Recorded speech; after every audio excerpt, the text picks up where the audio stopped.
أعوذ بالله من الشيطان الرجيم. بسم الله الرحمن الرحيم. اقرأ باسم ربك الذي خلق. خلق الإنسان من علق. اقرأ وربك الأكرم.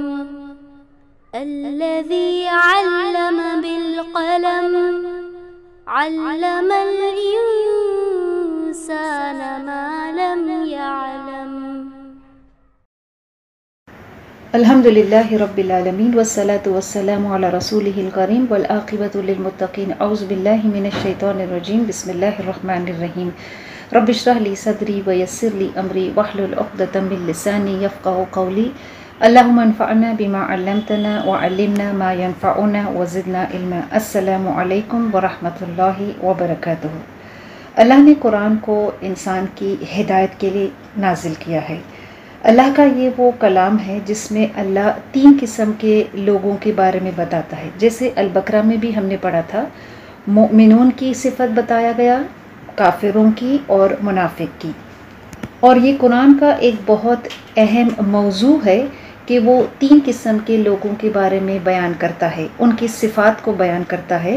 جو ہمارے لیے از آف گریٹ بینیفٹ. ایمان والوں کے لیے یہ جب ہم قرآن کو پڑھتے ہیں، ایمان والوں کی متقی کی صفت کو پڑھتے ہیں، تو ہم چاہتے ہیں کہ ہم ایمان والوں کے جیسے کوالٹیز اپنے اندر پیدا کریں. جب ہم کافروں کی صفت پڑھتے ہیں جو کفر کرنے والے ہیں، تو وہ صفت ہم اس لیے پڑھتے ہیں کہ ہم ان کی صفت سے دور رہیں. اور جو ایک تیسرے قسم کے جو لوگ ہیں جو البقرہ میں بھی ہم نے پڑھا تھا، وہ ہے منافقون. اور یہ سورہ جو ہے سورہ توبہ، اس میں اللہ نے منافق کی بہت سی صفات کو ظاہر کیا ہے. آلموسٹ 55 کوالٹیز آف منافق کو یہ سورہ بیان کرتا ہے. تو ہمارے لیے بہت ضروری ہے کہ ہم ان صفات کو سمجھیں، ان صفات کو جانیں اور اپنے آپ کو ان صفات سے خبردار کریں. کیونکہ منافقت ایک بیماری ہے جسے قرآن بیان کرتا ہے. اور کوئی شخص اس صفات کے اندر، اس بیماری کے اندر اگر وہ اپنے نفس کا تزکیہ نہیں کرتا ہے تو پھر اس بیماری کا وہ شکار ہو جاتا ہے. تو ہمارے لیے ضروری ہے کہ ہم اپنے نفس کا تزکیہ کریں. اور نفس کا تزکیہ توبہ استغفار سے ہوتا ہے. نفس کا تزکیہ اللہ کے حکم کو مان کر ہوتا ہے. کیونکہ لوگوں میں سب سے بدترین قسم کے وہ لوگ ہوتے ہیں کہ جو منافق ہوتے ہیں. اور ان کچھ آیتوں میں، چند آیتوں میں آج ہم ان کی کچھ صفات کو پڑھیں گے. آیت نمبر 53 سے شروع کرتے ہیں. اعوذ باللہ من الشیطان الرجیم. بسم اللہ الرحمن الرحیم. قل انفقوا طوعا او کرہا لن یتقبل منکم انکم کنتم قوما فاسقین. قل آپ کہہ دیجئے، انفقوا تم خرچ کرو، طوعا او کرہن خوشی سے یا ناخوشی سے، لن یتقبل ہرگز قبول نہیں کیا جائے گا، منکم تم سے، انکم کنتم قوما فاسقین بے شک تم فاسق قوم ہو. اللہ اس آیت میں بیان کرتا ہے کہ منافق جو کچھ بھی خرچ کرتے ہیں ان سے ہرگز ان کا وہ دینا، چاہے وہ خوشی سے دے یا ناخوش ہو کر دے، ان کا خرچ جو ہے وہ قبول نہیں کیا جائے گا. اور اس کی وجہ اللہ بتاتا ہے کہ وہ فاسق ہے. منافق جو تھے وہ جنگ میں جانے سے رعایت مانگتے تھے، جنگ میں جانے سے بہانے ڈھونڈتے تھے، تلاش کرتے تھے. اور ایٹ دا سیم ٹائم وہ چاہتے تھے کہ وہ کچھ مالی کنٹریبیوشن، مانیٹری کنٹریبیوشن بھی کرے تاکہ وہ اپنی منافقت کو ظاہر نہ کر دے. انہوں نے اللہ کے رسول صلی اللہ علیہ وسلم سے وہ کہتے تھے کہ ہمیں اس جنگ پہ جانے، جہاد میں جانے سے ہمیں چھوٹ چاہیے. We want excuse from joining the جہاد. اور وہ اس کی وجہ یہ بتاتے تھے کہ ہم جنگ پر جانے سے ناکام ہیں، we are unable to go on the جہاد. لیکن وہ اپنے منافقت کو ظاہر نہ کرنے کے لیے مالی کنٹریبیوشن کرتے تھے. وہ یہ بتاتے تھے کہ وہ اس جنگ کے لیے مالی رقم کو دینے کے لیے تیار ہے. لیکن اللہ کے رسول صلی اللہ علیہ وسلم سے کہتا ہے کہ ان سے کہہ دو کہ جو کچھ بھی تم خرچ کرتے ہو، جو کچھ بھی تم مالی رقم اس جنگ کے لیے دیتے ہو، ہرگز تم سے قبول نہیں کیا جائے گا. منافق جو تھے وہ اسلام کے خلاف سازشیں کرتے تھے، اور کبھی کبھی وہ دکھاوے کے لیے کچھ خرچ بھی کر دیتے تھے، کچھ کنٹریبیوشنز بھی کر دیتے تھے۔ اللہ اس آیت میں واضح کرتا ہے کہ ان کے کنٹریبیوشنز، جو مالی رقم وہ دیتے ہیں، اللہ فرماتا ہے کہ ان سے ہرگز قبول نہیں کیا جائے گا، کیونکہ وہ جنگ میں شامل نہیں ہوتے تھے، وہ پیچھے رہ جاتے تھے۔ تو جو منافق جنگ میں شامل نہیں ہوتے تھے اور اس جنگ میں نہ شامل ہونے کے جو جھوٹے بہانے بتاتے تھے، اس کو کمپنسیٹ کرنے وہ اللہ کے رسول صلی اللہ علیہ وسلم کو کچھ مالی کنٹریبیوشن کرتے تھے۔ اللہ نے ان کی یہ ساری سازش کو ناکام کر دیا، اور اللہ کے رسول صلی اللہ علیہ وسلم کو بتا دیا کہ وہ ان سے کہے کہ ان کا جو خرچ کرنا ہے اللہ اس کو قبول نہیں کرتا ہے، کیونکہ ان کا یہ خرچ کرنا، ان کا یہ دینا، یہ مالی کنٹریبیوشن دینا، یہ کوئی ایمان کے بیسس پر نہیں تھا، بلکہ وہ تو خوف سے کہ کہیں وہ جنگ میں جا کر مارے نہ جائے، اور وہ اس منافقت کی وجہ سے اپنے جھوٹے بہانے کو چھپانے کے لیے یہ مالی کنٹریبیوشنز کرتے تھے کہ جنگ میں نہ جانے کی ان کی جو حقیقت ہے، جو اصلیت ہے، وہ لوگوں کے سامنے ظاہر نہ ہو جائے۔ یہ منافقت کی صفت جو ہے وہ کبھی کبھی ایمان والوں میں بھی کچھ حد تک موجود ہو سکتی ہے۔ کچھ کیریکٹرسٹکس جو منافقت کی ہے، انسان وہ اس شخص کو اسلام کے دائرے سے باہر لے جاتا ہے، اور کچھ کیریکٹرسٹکس، کچھ صفات ایسی ہے کہ وہ بہت بڑا گناہ ہے، اور لہٰذا اس کے لیے ضروری ہے کہ وہ اس سے توبہ کرے۔ اللہ کے رسول صلی اللہ علیہ وسلم سے کہا جا رہا ہے کہ قل، آپ کہہ دیجئے۔ تو جو آیتیں اس لفظ سے شروع ہوتا ہے قل، کہ اے نبی صلی اللہ علیہ وسلم آپ ان سے کہہ دیجئے، تو اللہ اس آیت کے ذریعے سے، ان آیتوں کے ذریعے سے اللہ کے رسول صلی اللہ علیہ وسلم کو سکھاتا ہے کہ وہ منافق کو جب وہ خرچ کرنے اللہ کی راہ میں جب وہ خرچ کرتے ہیں، دکھاوے کے لیے خرچ کرتے ہیں، تو ان سے کیا کہا جائے گا، کیونکہ خرچ کرنا جو ہے، اور خاص کر اللہ کی راہ میں جو خرچ کرنا ہے، وہ اسلام کا ایک اہم ستون اور پلر ہے۔ زکوٰۃ جو ہے وہ کمپلسری کنٹریبیوشن ہے، اور جو نفل صدقات ہے، جو ہم آگے انشاءاللہ آیتوں میں پڑھیں گے کہ کس پہ وہ زکوٰۃ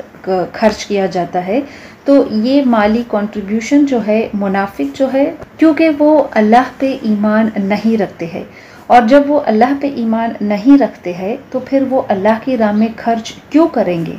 نہ وہ اللہ پہ ایمان رکھتے ہیں، نہ اللہ کے رسول صلی اللہ علیہ وسلم کے لیے، نہ اسلام کے لیے کوئی مدد یا کوئی آخرت کا اجر طلب کرتے ہیں۔ اگر خرچ کرتے بھی ہے تو وہ صرف دکھاوے کے لیے کرتے ہیں، اور اللہ ان کی صفات کو جانتا ہے، ان کی نیتوں کو جانتا ہے، تو لہٰذا ان سے اللہ کے رسول صلی اللہ علیہ وسلم سے کہا جاتا ہے کہ وہ ان سے کہے کہ وہ چاہے وہ ولنگلی، چاہے وہ خوشی سے دے یا ناخوشی سے دے، ان کے صدقات، ان کا خرچ کرنا قبول نہیں کیا جائے گا۔ انہم کنتم قوما فاسقین، کیونکہ تم فاسق قوم ہو۔ اور جو ان کا خرچ کرنا وہ اس لیے نہیں قبول کیا جا رہا ہے کیونکہ نہ صرف وہ گنہگار ہے بلکہ وہ فاسق ہے۔ ہمارے عمل کی قبولیت اس پہ ڈیپینڈ ہوتی ہے کہ ہم اللہ پہ کتنا ایمان رکھتے ہیں، اس کی کتابوں پر، اس کی بھیجی ہوئی کتابوں پر، اس کے رسولوں پر، گناہ سے اپنے آپ کو کتنا روکتے ہیں، نیکی کتنا کرتے ہیں، اور کوئی عمل جو کرتے ہیں وہ خالص اللہ کے لیے کرتے ہیں یا نہیں۔ ہر وہ عمل جو اللہ کے سوا کسی اور کے لیے اگر وہ کیا جاتا ہے، چاہے وہ دکھاوے کے لیے ہو یا کسی اور کے لیے، تو وہ عمل چاہے وہ خرچ کرنا ہو، چاہے وہ کسی عبادت ہو، وہ قبول نہیں کیا جائے گا۔ دہرے جہالت میں کچھ شخص تھے کہ جو وہ بہت زیادہ خرچ کرتے تھے۔ اللہ کے رسول صلی اللہ علیہ وسلم نے کہا کہ ان کا خرچ کرنا، چاہے وہ کتنا ہی کیوں خرچ نہیں کرتے تھے، وہ قبول اس لیے نہیں کیا جائے گا کیونکہ وہ اللہ پر ایمان نہیں لائے تھے، کیونکہ اپنی پوری زندگی انہوں نے اللہ سے مغفرت نہیں طلب کی تھی اپنے گناہوں کی، تو لہٰذا ان کا خرچ کرنا، ان کی جو سخاوت ہے، وہ دنیا میں جو انسان کوئی نیکی کرتا ہے دنیا کے فائدے حاصل کرنے کے لیے اللہ کے سوا کسی اور تو اللہ اس کو اس کا اجر دنیا میں ضرور دے گا، لیکن اس کا اجر اس کو آخرت میں نہیں ملے گا۔ دنیا میں اس کو اطمینان، چین، سکون، اس کی زندگی میں کچھ نعمتیں، اس کے مال میں تھوڑی اس کے مال میں اضافہ، اللہ اس کو دنیا میں فائدے، دنیا میں اس کا اجر دے گا۔ لیکن جو عمل، جو عبادت اللہ کے سوا کسی اور وجہ سے یا کسی اور کے لیے جب کیا جائے گا تو پھر اللہ اس کو قبول نہیں کیا جائے گا۔ تو اس کی شرط کسی عمل کی قبولیت کی اللہ کے نزدیک اس وقت ہے کہ جب وہ اللہ پر ایمان رکھتا ہے اور خالص اللہ کے لیے کرتا ہے۔ تو جو منافق ہے وہ خرچ اس لیے نہیں کرتے ہیں کہ وہ اللہ پر ایمان رکھتے ہیں، ان کا خرچ اس کیونکہ دکھاوے کے لیے ہے، تو ان سے کہا جا رہا ہے کہ ان کا خرچ کرنا قبول نہیں کیا جائے گا۔ آگے آیت میں اللہ فرماتا ہے وَمَا مَنَعَهُمْ أَن تُقْبَلَ مِنْهُمْ نَفَقَاتُهُمْ إِلَّا أَنَّهُمْ كَفَرُوا بِاللَّهِ وَبِرَسُولِهِ وَلَا يَأْتُونَ الصَّلَاةَ إِلَّا وَهُمْ كُسَالَىٰ وَلَا يُنْفِقُونَ إِلَّا وَهُمْ كَارِهُونَ وَمَا مَنَعَهُمْ أَن تُقْبَلَ مِنْهُمْ اور أَن تُقْبَلَ مِنْهُمْ نَفَقَاتُهُمْ اور ان کے خرچ قبول ہونے میں مانا نہ ہوا مگر إِلَّا أَنَّهُمْ كَفَرُوا مگر یہ کہ وہ منکر ہوئے بِاللَّهِ اللہ کے وَبِرَسُولِهِ اور اس کے رسول کے وَلَا يَأْتُونَ الصَّلَاةَ اور وہ نہیں آتے نماز إِلَّا وَهُمْ كُسَالَىٰ مگر سستی سے، اور وہ نماز کو نہیں آتے مگر سستی سے، وَلَا يُنْفِقُونَ إِلَّا وَهُمْ كَارِهُونَ اور وہ خرچ نہیں کرتے مگر ناخوشی سے۔ تو اس آیت میں ان کی وجہ بتائی جا رہی ہے کہ اللہ نے کہا کہ ان کے خرچ جو ہے وہ قبول نہیں کیے جائیں گے۔ اس آیت میں اللہ بتا رہا ہے کہ وہ وجہ جو ان کے خرچ جو ہے وہ اللہ کے رسول صلی اللہ علیہ وسلم سے کہا جا رہا ہے کہ وہ قبول نہیں کیے جائیں گے۔ اللہ کے رسول صلی اللہ علیہ وسلم نے کہا کہ اللہ طیب ہے اور وہ پاک ہے، اور وہ طیب اور پاک چیز کو ہی قبول کرتا ہے اور پسند کرتا ہے۔ تو لہٰذا اس وجہ سے ان کا خرچ کرنا یا ان کے کوئی بھی عمل قبول نہیں کیا جائے گا۔ اور کیا وجہ ہے کہ ان کے خرچ قبول نہیں کیا جائے گا؟ سب سے پہلے تو وہ اللہ پر ایمان نہیں رکھتے ہیں۔ دوسرا یہ کہ ان کی جو نمازیں ہیں، ان کی جو صلات ہے وہ اللہ کے لیے اس کی خوشنودی کو حاصل کرنے کے لیے نہیں ہے، بلکہ محض وہ دکھاوے کے لیے ہے۔ اور اللہ اس آیت میں بیان کرتا ہے کہ وہ کس طرح سے نماز کی طرف آتے ہیں، قصالہ سستی سے اور کاہلی سے، اور لہٰذا ان کا خرچ کرنا بھی ان کی کوئی دلی خوشی سے یا وہ اس سے خوش ہو کر نہیں خرچ کرتے تھے۔ تو اس وجہ سے ان سے نہ ان کی عبادت نہ ان کا خرچ کرنا اللہ اس کو قبول کرتا ہے۔ اللہ منافقوں کی ایک بہت بڑی صفت کو یہاں بیان کرتا ہے کہ وہ نماز کے قریب جب آتے ہیں تو وہ سستی سے آتے ہیں۔ تو ان کی یہ صفت کو یہاں بیان کرنے کا مطلب یہ ہے کہ اللہ یہ دکھاتا ہے کہ واقعی میں ان کی عبادت کے لیے کوئی دلچسپی نہیں ہے، واقعی میں ان کے لیے خرچ کرنے کے لیے، دین کے لیے، اسلام کے لیے کوئی دلچسپی نہیں ہے۔ اگر وہ نماز کے قریب آتے ہیں، اگر وہ خرچ کرتے ہیں تو ہر عمل ان کا صرف دکھاوے کے لیے ہوتا ہے، کیونکہ اگر وہ دکھاوے کے لیے وہ عمل نہیں کریں گے تو پھر ان کی منافقت، ان کا کفر جو ہے وہ لوگوں کے سامنے ظاہر ہو جائے گا۔ اپنے کفر کو چھپانے کے لیے وہ دکھاوے کے لیے خرچ کرتے ہیں اور دکھاوے کے لیے نماز کی طرف آتے ہیں، اس لیے وہ نماز کی طرف سستی سے آتے ہیں، اور اللہ ایسے لوگوں کی عبادت کو اور اس کے خرچ کو قبول نہیں کرتا ہے۔ اللہ اس آیت میں بیان کرتا ہے وہ وجہ، وہ ریزنز کہ جو اللہ ان کے خرچ کو قبول کیوں نہیں کرتا ہے، کہ وہ اللہ اور اس کے رسول پر ایمان نہیں رکھتے ہیں۔ ہم کسی شخص کے صرف ظاہر کو دیکھ کے، اس کے آؤٹ سائڈ اپیرنس کو دیکھ کر اس شخص پہ، چاہے وہ دکھاوے کے لیے کوئی عمل کرتا ہو، چاہے وہ سستی یا کاہلی سے کرتا ہو، ہم کسی شخص کے ظاہری عمل کو دیکھ کر کسی شخص کو منافقت کا الزام ہم نہیں دے سکتے ہیں، کیونکہ ہم کسی بھی شخص کے انٹینشن، ان کے نیتوں کو نہیں جانتے ہیں۔ اگر کوئی شخص منافقت کی علامت کو بیان کرتا ہے، اس کو ظاہر کرتا ہے کھلم کھلا، جیسے وہ اسلام کے خلاف سازش کرتا ہے، جھوٹ بولتا ہے، تو ایسے شخص سے خبردار ہونا ہمارے لیے ضروری ہے۔ لیکن صرف کسی شخص کے ظاہری کو دیکھ کر ہم اس پہ منافقت کا اس پہ الزام نہیں لگا سکتے ہیں۔ اللہ کے رسول صلی اللہ علیہ وسلم کے دور میں اللہ کے رسول صلی اللہ علیہ وسلم کو منافقوں کے اللہ نے نام کو بیان کیا تھا۔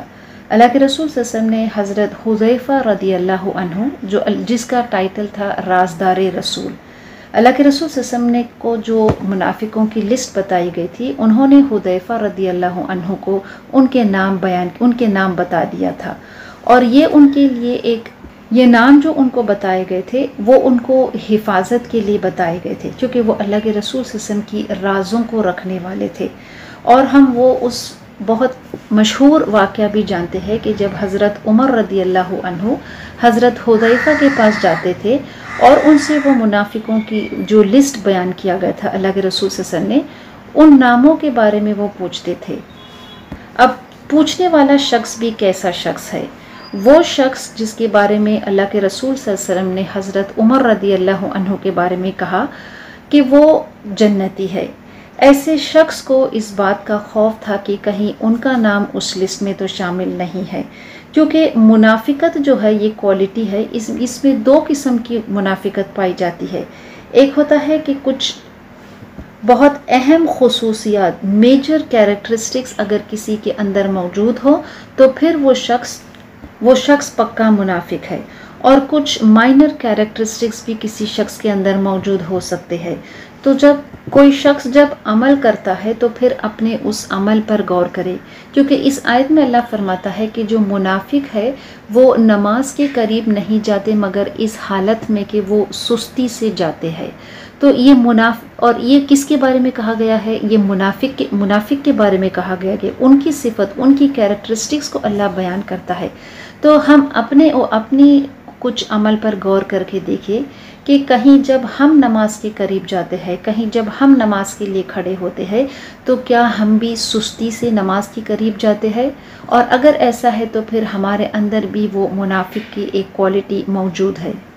اس دور کے منافق بھی جو تھے وہ ایمان والوں کے ساتھ نماز کے لیے کھڑے ہوتے تھے، لیکن وہ نماز کو کس حال میں کھڑے ہوتے تھے؟ سستی سے کھڑے ہوتے تھے۔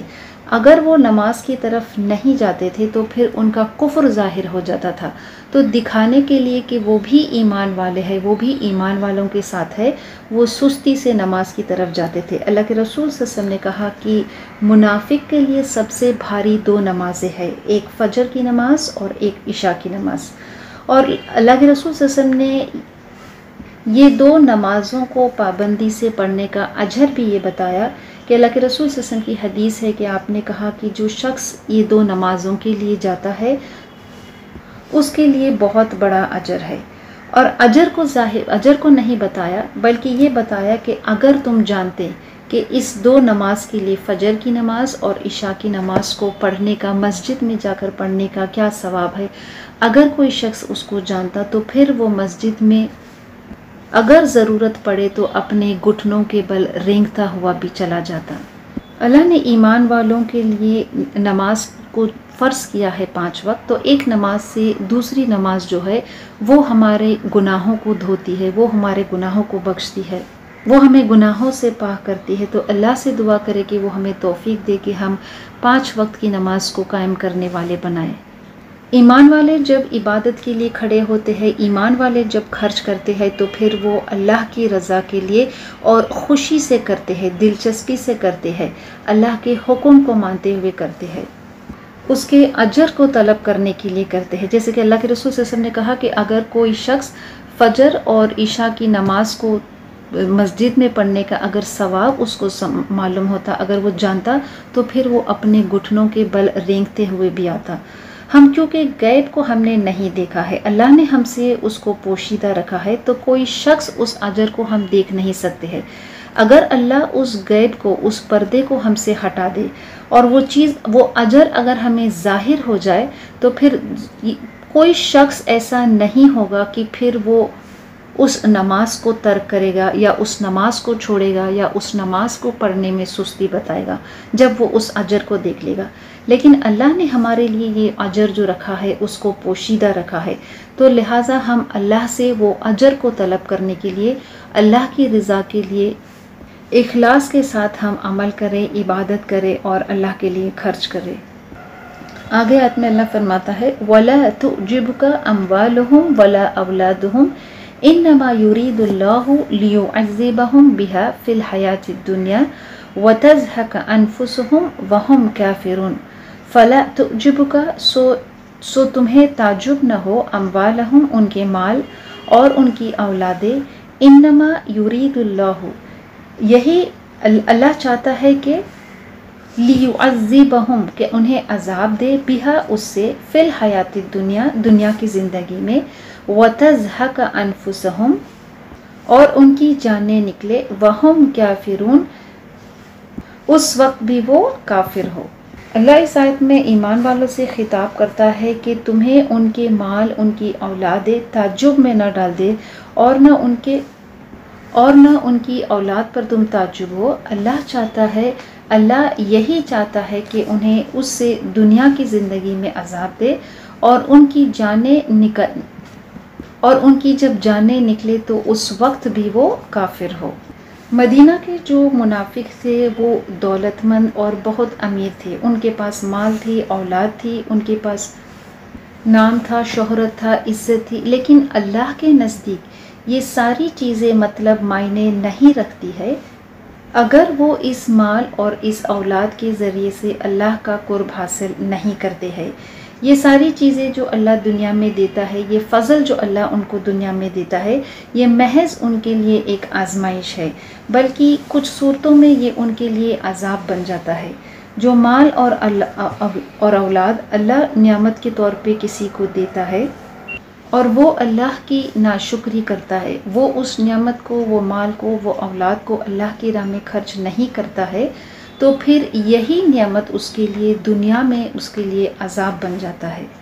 اللہ جب اپنے بندوں کو مال دیتا ہے، اولاد دیتا ہے، ان نعمتوں سے نوازتا ہے اور اس کے ساتھ اس شخص کو ہدایت بھی ہے، تو پھر وہ اللہ کا شکر گزار بندہ بنتا ہے، پھر وہ اللہ کی اس نعمت کو اللہ کی راہ میں خرچ کرتا ہے، نیکی کے کاموں میں اس کو لگاتا ہے۔ جب وہ اپنے مال کو خرچ کرتے ہیں تو پھر ان کو اس بات کا یقین ہوتا ہے کہ ان کا وہ خرچ کرنا ان کو آخرت میں وہ فائدہ پہنچے گا، آخرت میں ان کو اس کا اجر ملے گا۔ اگر ان کی تجارت میں، اگر ان کے مال میں کوئی کمی ہوتی ہے، کوئی نقصان ہوتا ہے، تو ان کو اس بات کی تسلی ہوتی ہے کہ اللہ ان کو اس نقصان کے بدلے اس سے بہتر چیز عطا کرے گا اگر وہ صبر کرے اور وہ کفر نہ کرے۔ لیکن جس شخص کو اللہ پہ ایمان نہیں ہے، وہ اللہ کی راہ میں اور اللہ کے لیے اس مال کو خرچ نہیں کرتا ہے، تو پھر ایسے شخص کے لیے وہ مال اس کے لیے دنیا میں بھی وہ عذاب بن جاتا ہے۔ اور بہت بار ہم دیکھتے ہیں کہ جو لوگ مال کو جمع کرتے ہیں ان کو ہر وقت اس کا خوف رہتا ہے، اس کی حفاظت میں وہ کتنے مشغول ہو جاتے ہیں، بے چین ہو جاتے ہیں۔ اگر ان کو کوئی مالی نقصان ہوتا ہے تو پھر تو ان کو ایسا لگتا ہے کہ ان کی زندگی تباہ ہو گئی ہے۔ اگر ان کی اولاد کو کچھ ہوتا ہے، اگر وہ کوئی بیماری کا شکار ہوتے ہیں یا دنیا میں کسی مصیبت میں پڑ جاتے ہیں، تو یہ ان کے لیے اپنی اولاد کو اس کنڈیشن میں، اس حالت میں دیکھ کر بے چینی ہوتی ہے۔ ہر وقت ان کے مال کی وجہ سے، ہر وقت ان کی اولاد کی وجہ سے ان کی زندگی مال اور اولاد ہونے کے باوجود بے چین اور کوئی سکون نہیں ہوتا ہے، پریشان حال ہوتے ہیں۔ اس لیے اللہ اس آیت میں فرماتا ہے کہ تم ان کے مال، تم ان کی اولاد کو دیکھ کر تعجب میں نہ پڑ جاؤ، اللہ کا تو ارادہ ہے کہ اس کے ذریعے سے ان کو دنیا میں عذاب دے۔ وَتَزْهَقَ أَنفُسُهُمْ وَهُمْ كَافِرُونَ اللہ کی مرضی ہے کہ جب وہ کسی شخص کو اس دنیا میں سزا دینا چاہتا ہے تو پھر ان کے دلوں کے اندر مال اور اولاد کی محبت کو ڈال دیتا ہے۔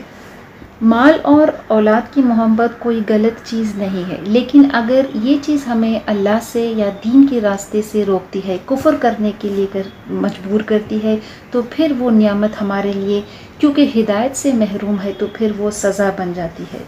اللہ کے نزدیک پسندیدہ شخص وہ ہے کہ جو اللہ پر ایمان رکھتا ہے، اللہ کے رسول صلی اللہ علیہ وسلم کی اطاعت کرتا ہے اور اللہ کے لیے، خالص اللہ کے لیے نیکی کرتا ہے اور کام کرتا ہے، چاہے پھر وہ شخص غلام ہی کیوں نہ ہو، چاہے وہ شخص کوئی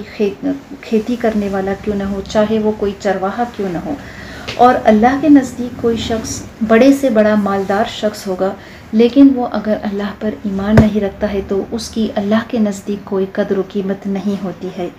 اس چیز کو بیان کرنے کے لیے حضرت عمر رضی اللہ عنہ کے دور میں ایک دفعہ قریش کے جو بڑے بڑے سردار تھے جیسے سہیل بن عمرو، حارث بن ہشام، ایک دفعہ وہ حضرت عمر رضی اللہ عنہ کے دربار میں وہ جاتے ہیں، اور جب وہ جاتے ہیں تو دیکھتے ہیں کہ وہاں کچھ مہاجرین اور انصار کے لوگ بھی آتے ہیں اور موجود رہتے ہیں۔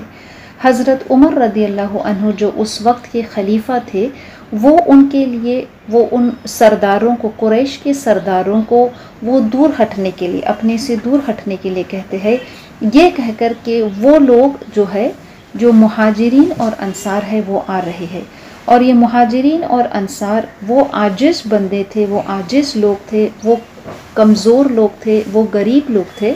لیکن کیونکہ وہ ایمان لائے تھے اور اللہ کے رسول صلی اللہ علیہ وسلم پر کی اتباع کرنے والے تھے، حضرت عمر رضی اللہ عنہ نے انہیں یہ بتایا، ان قریش کے سرداروں کو، کہ اللہ کے نزدیک ان لوگوں کی جو مہاجرین اور انصار تھے ان کی زیادہ قدر و قیمت بنسبت ان قریش کے سرداروں سے بڑھ کر ہے۔ اور ان قریش کے سرداروں کو جب ہٹایا گیا تو جیسے ہی مہاجرین اور انصار اندر آتے گئے، ان قریش کے سرداروں کو اس طرح سے ہٹایا گیا کہ وہ دروازے تک پہنچ گئے تھے، اور ان کے اس رویے کو دیکھ کر سہیل ابن عمرو نے کہا کہ یہ حضرت عمر رضی اللہ عنہ کا کوئی قصور نہیں ہے، قصور تو ہمارا ہے کہ ہمیں تو بلایا گیا تھا، اسلام کی طرف بلایا گیا تھا، لیکن ہم نے ہی اس سے منہ موڑ لیا، ہم ہی اس حق سے، اس اسلام کی دعوت سے ہم منہ پھیر گئے تھے، اور یہ عاجز بندے، یہ کمزور بندے، یہ غریب بندے، انہوں نے اسلام کو ایکسیپٹ کیا ہے، انہوں نے اسلام کے لیے قربانیاں کی ہے، تو لہٰذا ان کے نزدیک، اللہ کے نزدیک ان کی زیادہ قدر و قیمت ہے۔ تو انہوں نے حضرت عمر رضی اللہ عنہ کے پاس گئے اور وہ ان سے کہا کہ ہم نے تمہارا برتاؤ دیکھا کہ کس طرح سے تم نے، ہم قریش کے سردار ہونے کے باوجود ہمیں اتنی اہمیت نہیں دی گئی، لیکن جو مہاجرین اور انصار، جو عاجز بندے تھے، جو غلام تھے، ان کو اتنی اہمیت دی گئی ہے۔ اور اس کی وہ وجہ بھی جانتے تھے، وہ جانتے تھے کیونکہ وہ ایمان لائے تھے اور وہ اللہ کے لیے وہ خالص کام کرتے تھے۔ انہوں نے حضرت عمر سے پوچھا کہ کیا ہمارے لیے ابھی اپنے گناہوں کے، اپنی غلطیوں کے لیے کوئی کفارہ ہے، کوئی طریقہ ہے، کوئی ذریعہ ہے، کوئی راستہ ہے کہ ہم اپنے پچھلے کیے کو اس کو درست کر سکے؟ حضرت عمر رضی اللہ عنہ نے کوئی جواب نہیں دیا، محض انہوں نے اپنی انگلی سے اس طرف اشارہ کر کے بتایا، روم کی طرف اشارہ کر کے بتایا کہ اپنے عمل کو درست کرنے کا ایک ہی طریقہ ہے، اور وہ ہے جہاد کرنا، اپنے مال سے اور اپنی دولت سے، اپنے مال سے اور اپنی زندگی سے، کیونکہ اللہ کے نزدیک سب سے پسندیدہ عمل کیا ہے؟ اللہ کی راہ میں جہاد کرنا۔ اور یہ مہاجرین اور انصار وہ تھے کہ جنہوں نے اللہ کی راہ میں جہاد کیا تھا، تو آج ان کا رتبہ، آج ان کا مقام ایسا تھا کہ قریش کے سرداروں سے بھی بڑھ کر ان کی عزت ان کی گئی تھی حضرت عمر رضی اللہ عنہ کے خلافت میں، اس دور میں۔ اس آیت میں اللہ کا واضح حکم ہے اللہ کے رسول صلی اللہ علیہ وسلم کے لیے اور ایمان والوں کے لیے کہ وہ ان کے جو کفار ہے، ان کے مال سے، ان کی دولت سے، اس کو تعجب میں وہ نہ پڑ جائے۔ اللہ فرماتا ہے کہ اللہ ان سے راضی نہیں ہے، اللہ ان کے مال سے، ان کی اولاد سے اور ان کا کوئی عمل قبول نہیں ہے، کیونکہ ان کا کوئی بھی عمل خالص اللہ کے لیے نہیں ہوتا ہے، کیونکہ وہ تکبر کرنے والے ہیں، کیونکہ وہ حق سے پھرنے والے ہیں، تو اللہ ان کو ان کے ذریعے سے، مال اور اولاد کے ذریعے سے اللہ ان کو دنیا میں سزا دیتا ہے۔ تو ہمارے لیے لہٰذا کتنا ضروری ہے کہ ہم ان کی ساری صفات کو پڑھیں، اس کو جانیں اور اپنے آپ کو اس سے محفوظ رکھیں کہ ہم ان کے جیسے نہ بن جائے، ہم اس کی صفات کہ ہمارے اندر ایسی صفاتیں نہ آ جائے کہ کہیں ہم اس منافق کی لسٹ میں نہ شامل ہوں۔ دنیا میں مال و دولت کا ہونا، دنیا کی آرائش کو ہونا، دنیا کی لذتوں کا رہنا، اولاد کا ہونا، یہ کوئی علامت نہیں ہے کہ اللہ ہم سے راضی ہے۔ راضی اس بات سے ہوگا کہ ہم ان چیزوں کو اللہ کی راہ میں اور نیکی کے کاموں میں خرچ کریں۔ اور اگر ہم اللہ کو راضی کرنے والے کام اگر اس نعمتوں سے نہیں کرتے تو پھر وہ چیز وہ نعمت ہمارے لیے پھر سزا بن جاتی ہے۔ اللہ سے دعا ہے کہ جو نعمتیں اللہ نے ہمیں دنیا میں دیا ہے ہم اس کی راہ میں خرچ کرنے والے بنیں۔ آگے آیت میں اللہ فرماتا ہے وَيَحْلِفُونَ بِاللَّهِ إِنَّهُمْ لَمِنْكُمْ وَمَا هُمْ مِنْكُمْ وَلَكِنَّهُمْ قَوْمٌ يَفْرَقُونَ۔ یحلفون باللہ وہ قسم کھاتے ہیں اللہ کی، انہم لمنکم کہ بے شک وہ البتہ تم میں سے ہے، وما ہم منکم حالانکہ وہ نہیں ہے تم میں سے، ولکنہم اور لیکن وہ قوم یفرقون اور وہ لوگ ڈرتے ہیں۔ منافق جو تھے وہ اپنے عمل سے اس بات کو ثابت کرنا چاہتے تھے، اس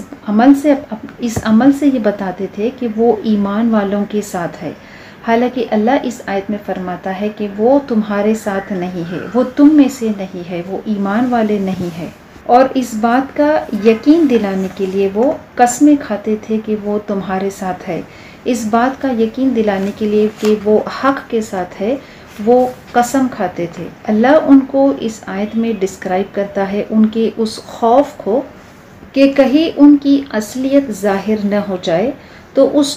اصلیت کو ظاہر نہ ہونے کے لیے اس کو چھپانے کے لیے وہ قسم بھی کھاتے تھے، قسم کھا کر وہ کہتے تھے کہ ہم تمہارے ساتھ ہے۔ اللہ اس آیت میں واضح کرتا ہے کہ وہ تمہارے ساتھ نہیں ہے، وہ تم میں سے نہیں ہے، وہ ایمان والے نہیں ہے۔ جو ایمان والے ہیں، جو حق پر ہے، وہ حق سے مطمئن ہے، لیکن جو منافق ہے کیونکہ وہ جھوٹے ہیں، وہ اکثر قسمیں کھاتے ہیں، وہ اللہ پر ایمان نہیں رکھتے ہیں، رسول کی اطاعت نہیں کرتے ہیں، ان کے عمل ایمان والوں کے جیسے نہیں ہے، وہ زمین میں فساد پھیلاتے ہیں، تو پھر وہ ایمان کیسے رکھ سکتے ہیں؟ پھر وہ ایمان والوں کے ساتھ رہنے کا جھوٹا دعویٰ کیسے کر سکتے ہیں؟ ایمان والے تو وہ ہے کہ جو ایک دوسرے کی نیکی میں اور بھلائی کے کاموں میں ایک دوسرے کا ساتھ دیتے ہیں، گناہ اور زیادتی میں ایک دوسرے کا ساتھ نہیں دیتے ہیں، کیونکہ ان کے جھوٹے بہانے، ان کی بزدلی، ان کی منافقت لوگوں کے سامنے ظاہر نہ ہو جائے، تو اس وجہ سے وہ قسمیں کھا کر اپنی بات کو منواتے ہیں کہ وہ تمہارے ساتھ ہے۔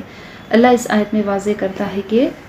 وما ہم منکم، وہ قسم کھا کے کہتے ہیں، اللہ کی قسم کھا کر کہتے کہ وہ تم سے ہے، لیکن اللہ فرماتا ہے وما ہم منکم کہ وہ تم میں سے نہیں ہے، بلکہ وہ قوم ہے جو ڈرنے والے ہیں، کیونکہ وہ ڈرتے ہیں کہ کہیں ان کی اصلیت ظاہر نہ ہو جائے لوگوں کے سامنے، ان کا کفر کہیں لوگوں کے سامنے نہ ظاہر ہو جائے، اس وجہ سے وہ جھوٹی قسم کھاتے ہیں، اللہ کی جھوٹی قسم کھاتے ہیں۔ ان کی حقیقت کو، ان کے پوزیشن کو بیان کرنے کے لیے اللہ ایک مثال دیتا ہے اس آیت میں کہ وہ بتاتا ہے کہ ان کا حال کس طرح سے ہے۔ لو یجدون ملجن او مغارات او مدخلا لولوا الیہ وہم یجمعون، اگر وہ پائے ملجن کوئی پناہ کی جگہ، او مغارات یا کوئی غار، او مدخلا یا کوئی گھسنے کی جگہ، لولوا الیہ تو پھر وہ جائیں گے اس کی طرف، وہم یجمعون اور وہ رسیاں توڑاتے ہیں۔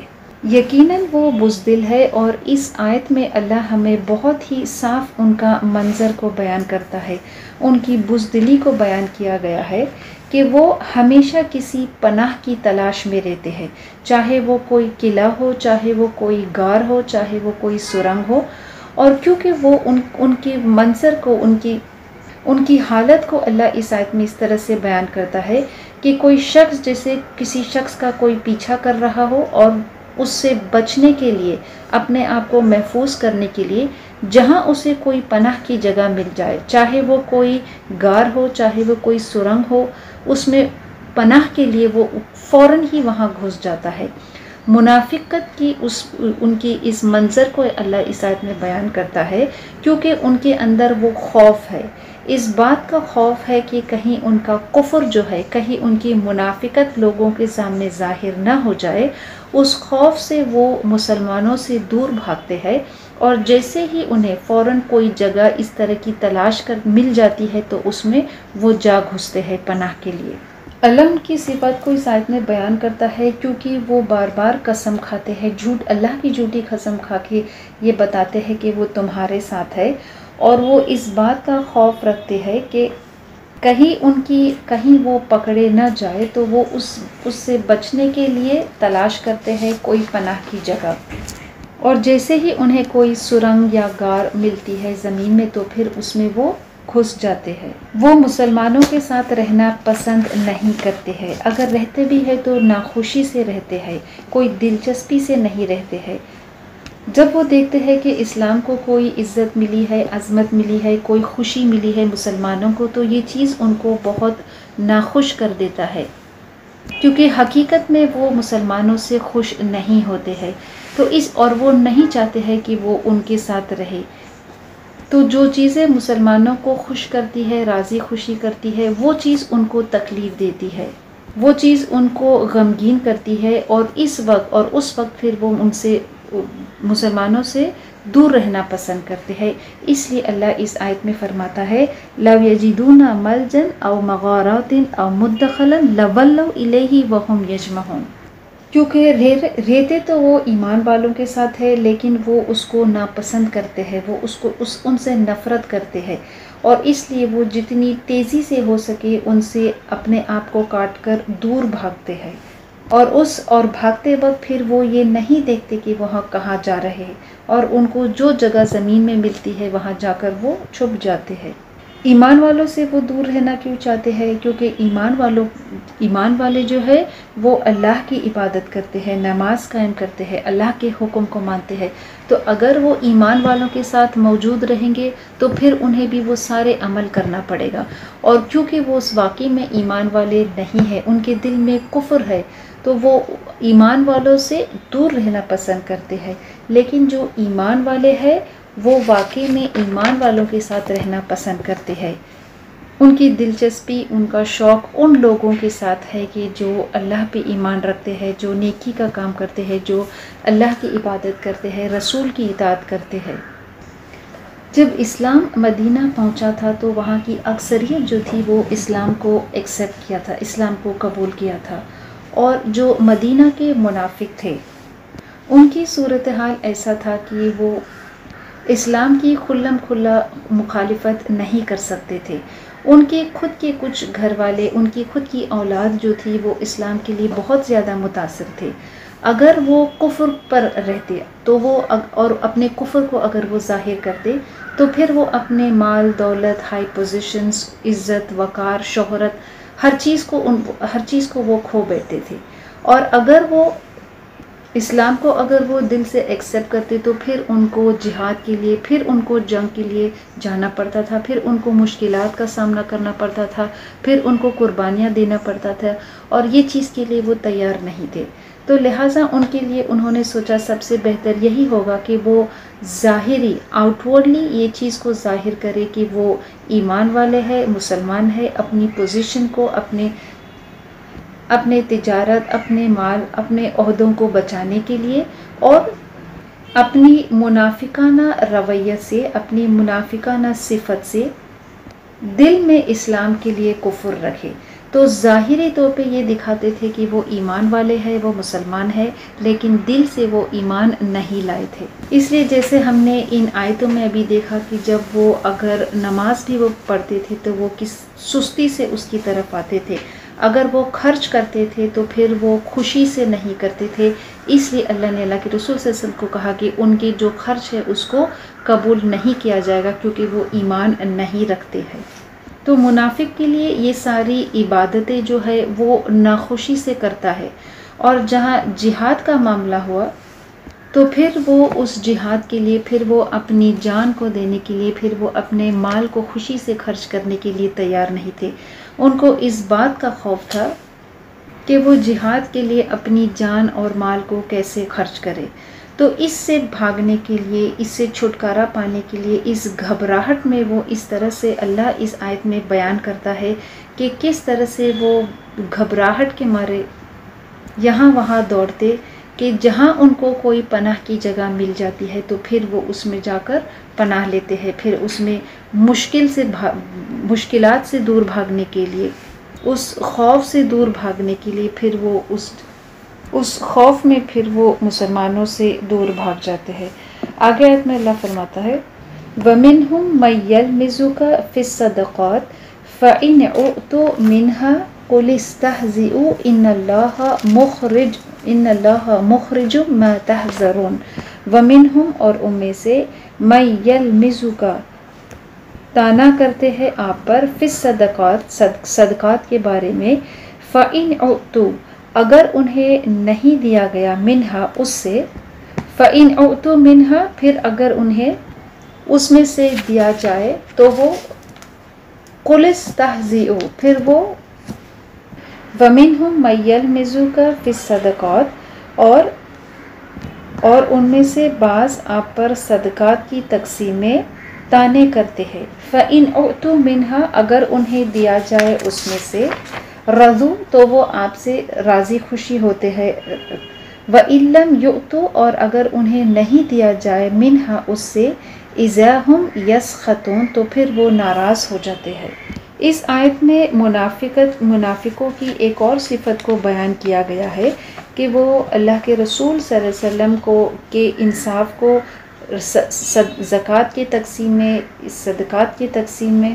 اس پر وہ سوال اٹھاتے تھے۔ اگر اس میں سے ان کو اگر دیا جاتا ہے کوئی حصہ تو پھر وہ اس سے خوش ہوتے تھے، اور اگر انہیں حصہ نہیں دیا جاتا تو پھر وہ ناراض ہو جاتے تھے۔ زکوٰۃ کو لے کر جو منافقین تھے وہ اللہ کے رسول صلی اللہ علیہ وسلم سے اس بات سے ناراض ہوتے تھے، ناخوش ہوتے تھے کہ اس میں سے ان کو کوئی حصہ نہیں جب دیا جاتا تھا، تو اللہ کے رسول صلی اللہ علیہ وسلم کو وہ طعنے کرتے تھے کہ وہ اپنے ڈسٹریبیوشن میں انفیئر ہے، کہ وہ انصاف کے ساتھ ڈسٹریبیوٹ نہیں کرتے تھے۔ یہ اس وقت ہوا کہ جب زکوٰۃ کی فرضیت کو اللہ نے کیا ہے نازل کیا تھا، تو جو مسلمان کے پاس جو مال ہوتا ہے وہ اس میں سے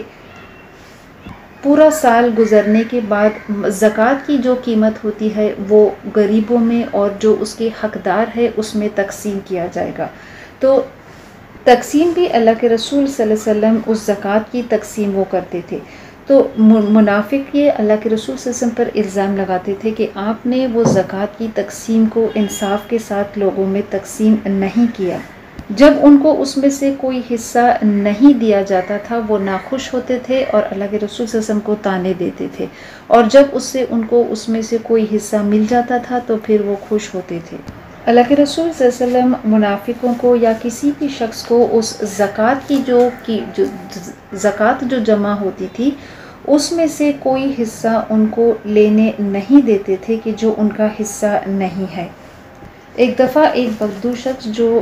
حال ہی میں اسلام کو قبول کیا تھا، اللہ کے رسول صلی اللہ علیہ وسلم کے پاس وہ شخص آتا ہے کہ جب وہ صدقات کو تقسیم کر رہے تھے تو اس شخص نے اللہ کے رسول صلی اللہ علیہ وسلم سے کہا کہ اللہ نے تو تمہیں حکم دیا ہے کہ تم انصاف کے ساتھ تقسیم کرو، لیکن تم نے انصاف کے ساتھ تقسیم نہیں کیا ہے۔ اللہ کے رسول صلی اللہ علیہ وسلم نے کہا کہ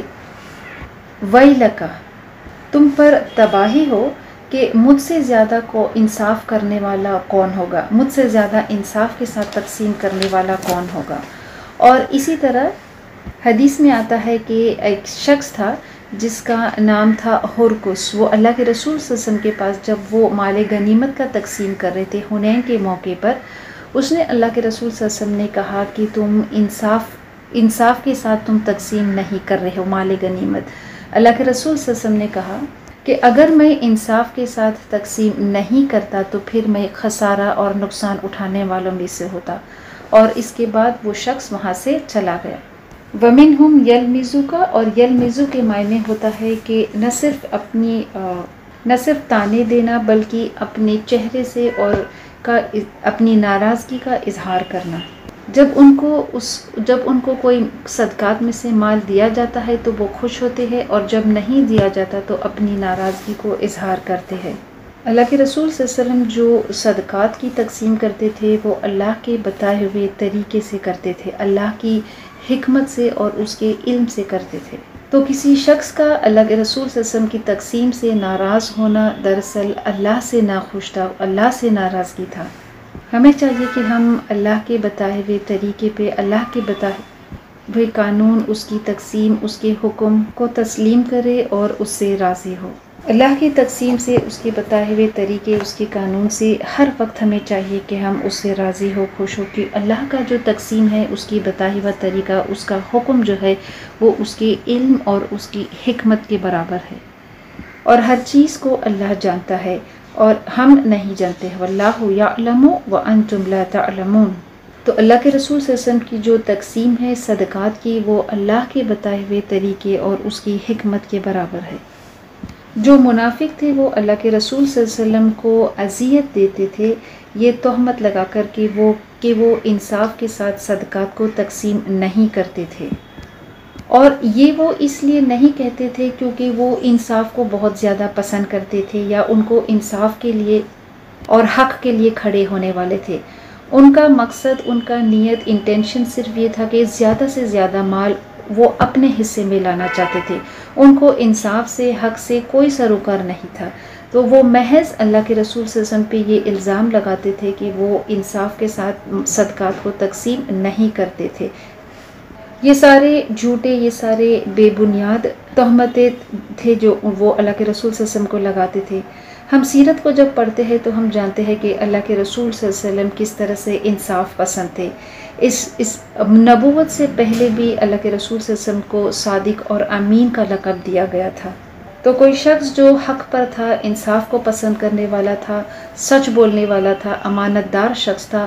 وہ پھر وحی کے آنے کے بعد پھر وہ ناانصافی لوگوں میں کیسا کر سکتا تھا؟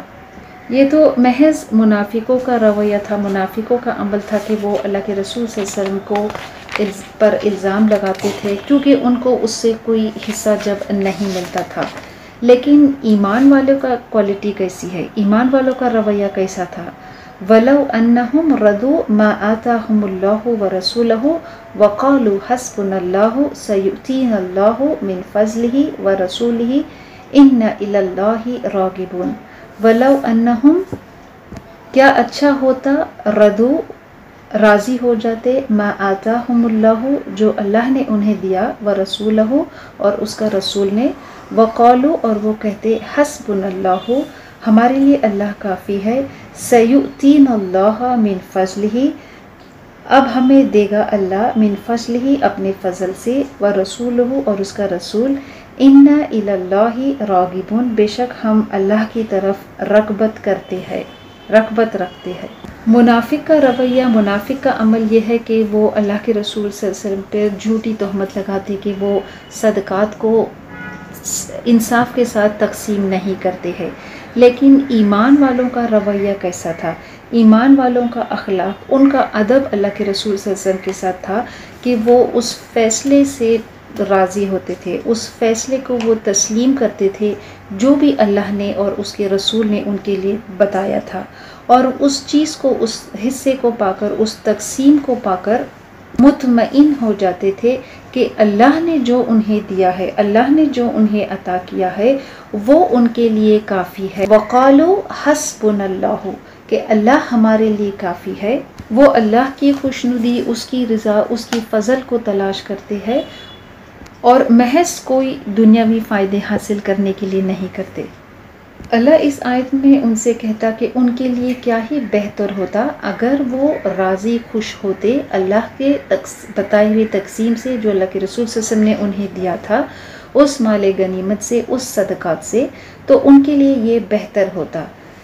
ان کے لیے یہ بہتر ہوتا اگر وہ راضی ہوتے، ان کے لیے بہتر ہوتا اگر وہ کہتے کہ اللہ ہمارے لیے کافی ہے، جو کہ ایمان والوں کا رویہ تھا۔ تو اللہ فرماتا ہے سیؤتین اللہ من فضلہ، اگر ان کا ایسا رویہ ہوتا تو اللہ فرماتا کہ اللہ عنقریب ان کو اپنے فضل سے اور رسول ان کو کیا ہے عطا کرتا، انا الی اللہ راغبون،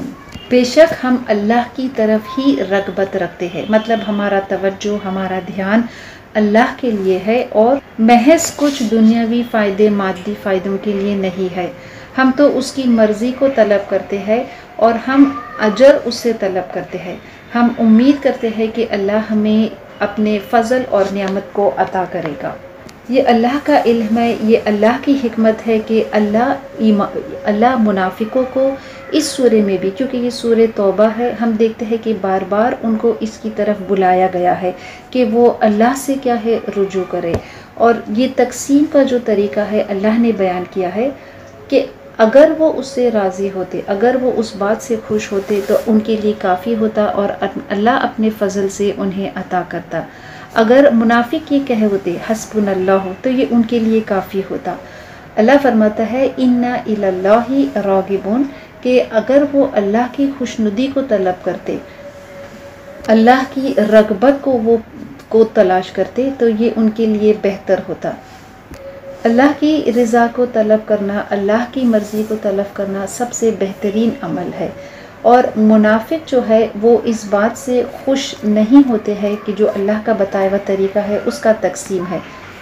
جو شخص اپنا اجر صرف اور صرف اللہ سے ہی طلب کرتا ہے اور اللہ سے امید کرتا ہے تو اس شخص کے لیے خوشخبری ہے. اللہ ہر چیز کو عطا کرنے والا ہے، اللہ ہمارا پالنے والا ہے، سنبھالنے والا ہے. اللہ کے رسول صلی اللہ علیہ وسلم کو جو تقسیم کا طریقہ بتایا گیا تھا وہ تو اللہ کا ایک حکم تھا، اللہ کا ایک آرڈر تھا. اللہ کے اس حکم کو تسلیم کرنا، اللہ کے اس حکم کو ماننا ایمان والوں کے لیے یہ ضروری ہے. اگر وہ اس سے راضی ہوتے تو ان کے لیے یہ سب سے بہترین چیز ہوتا. اور ایمان والے تو ہر حال میں اللہ سے راضی ہوتے ہیں، اللہ کے ہر حکم کو مان کر وہ خوش ہوتے ہیں، اللہ کی ہر حکم کو وہ تسلیم کرتے ہیں کیونکہ اللہ کی وہ رضا اور خوشنودی کو حاصل کرنا چاہتے ہیں. چاہے اللہ انہیں کوئی چیز عطا کرے یا پھر اللہ ان سے کسی چیز کو روک لے، ہر چیز میں ایمان والوں کا یہ رویہ ہوتا ہے کہ وہ اللہ ان کو عطا کرنے والا ہے. اگرچہ اللہ کسی چیز کو روکتا بھی ہے تو یہ بھی اس کا عطا کرنے کا ایک طریقہ ہوتا ہے. ہمارے لیے ان آیتوں میں نصیحت ہے کہ ہم اللہ اور اس کے رسول کے بتائے ہوئے طریقے پہ، اس کے تقسیم سے، اس کے ہر حکم سے، اس کے بتائے ہوئے طریقے کو تسلیم کرے. یہ ہمارے دنیا اور آخرت کے لیے سب سے بہترین چیز ہے. ربنا تقبل منا انک انت السمیع العلیم وتب علینا انک انت التواب الرحیم. سبحانک اللہم وبحمدک نشہد ان لا الہ الا انت نستغفرک ونتوب الیک. اللہم آنس وحشتی فی قبری، اللہم ارحمنی بالقرآن العظیم وجعلہ لی اماما ونورا وہدی ورحمہ. اللہم ذکرنی منہ ما نسیت وعلمنی منہ ما جہلت وارزقنی تلاوتہ آناء اللیل وآناء النہار وجعلنا لحجۃ یا رب العالمین. السلام علیکم ورحمۃ اللہ وبرکاتہ.